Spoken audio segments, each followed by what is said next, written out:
Часът е 4:32. Госпожата, днес като дойдоха на училище с чантата, а госпожата ми взе последните стотинки от един. Снимай го като стъпно.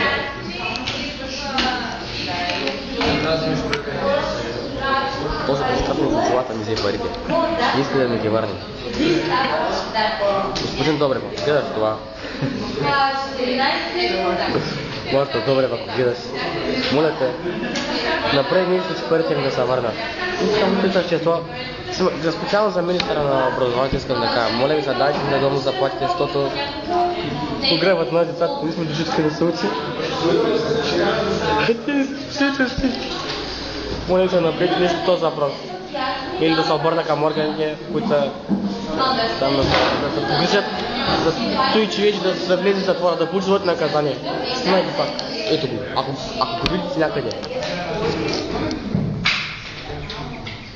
Снимай. Стига да си не снимал толкова, да не е... Ето ми ще взем парите на него сега. Вика, дай парите.